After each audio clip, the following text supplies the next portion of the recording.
right, so if you've been following along with the previous videos, you can actually see what we can now do with that concept. Still, we are approaching the chord tone from the tone below within the scale. I added like a rhythmic pattern to that, and then a slight melodic variation still based around the chord tones. So let me show you exactly what I've done there. If everything I said just now is Greek to you, it's probably because you've not seen the preceding videos in the series. There's a playlist in the description box. Click that. It's going to take you right to that section. All right, so here we go. Our first chord was A, and the chord I'm holding down, or actually the chord I'm looking at for A, is this shape here. And I played this rhythm.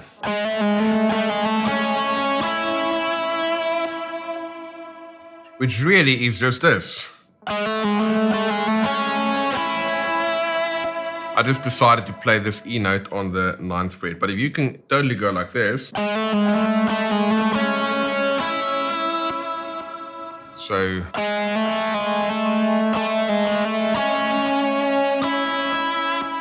And then I took that same idea,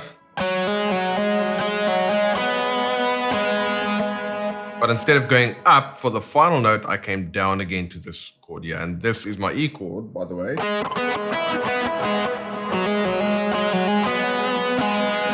Now, if you wanted to, you could, of course, do this as well.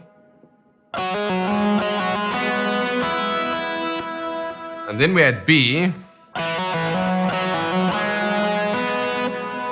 Now, you might notice something here, that for the final note, I'm not playing the A note, which is the note below it within the scale. I played the G sharp note. That's purely a preference thing, because that A note sounds like the flat 7th, because it is the flat 7th, and a flat 7th has a real bluesy sound. And for this particular style with the stack and whatnot, that's not quite the sound I'm looking for. So if I play the one with the 2nd fret, which will be the flat 7, it's going to sound like this. As opposed to this. So that now sounds like a 6th, because it is a 6th over the B, and then I'm sliding into the root note there. Slight variation there.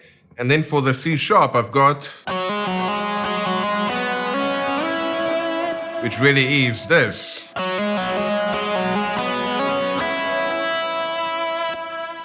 So I've got my note from below, and then I've got my 3 chord tones. And for this note, chord tone, I also put a note from below.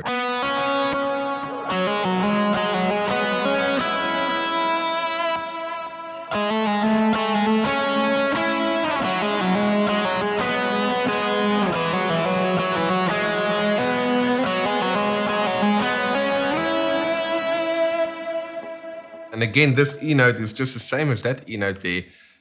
My personal preference was just to slide into that, because I know that this note and that note is the same, they're interchangeable. So that is a cool way that you can go ahead and just come up with like a melodic idea over this chord progression. Now what you can do is you can take that exact same idea, and instead of playing it here, you can do it here.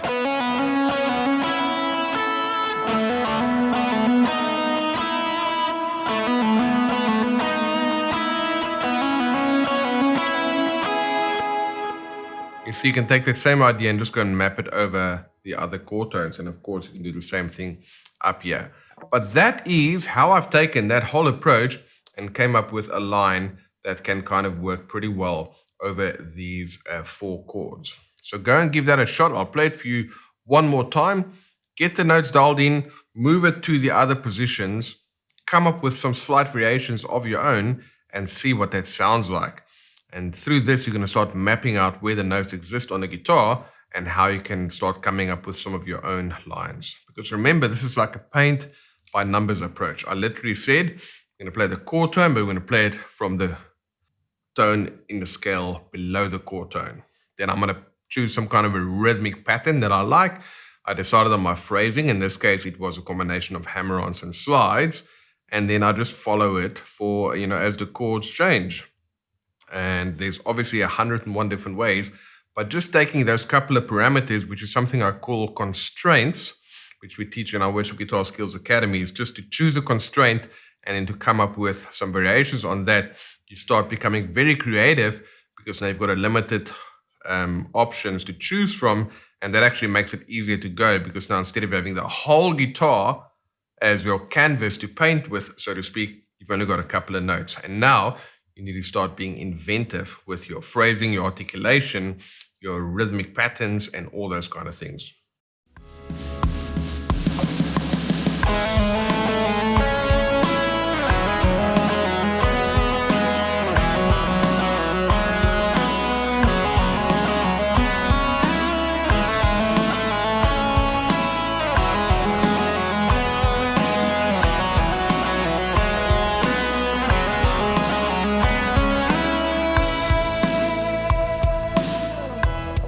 Alright, I really hope you enjoyed this video where we looked at ways in which you can play more melodically on the guitar while making use of your mental understanding, your oral ability by hearing music and melodic ideas, and then the physical ability of actually mapping out the notes on the guitar.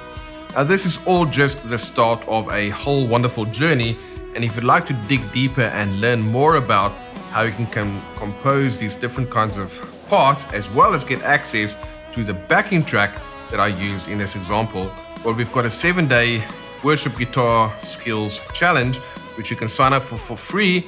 The link is in the description box. When you sign up for the 7-day challenge, you will learn 15 different kinds of guitar parts making use of these chord tones in a musical and melodic fashion, and that's going to help you really map out the notes on the guitar so you can play with more passion, power, and precision, all those kind of good things that you hear all of your favorite guitarists do. So that's all covered in the 7-day guitar challenge. You'll get tablature, you'll get a backing track, and you will also get access to my personal email address. So if you've got any questions, you can just fire off an email and then I will go ahead and address that in future videos. All right, guys, been awesome hanging with you today. Make sure you sign up for the 7-day guitar challenge so we can go ahead and dig deeper into this wonderful journey of becoming a better guitarist.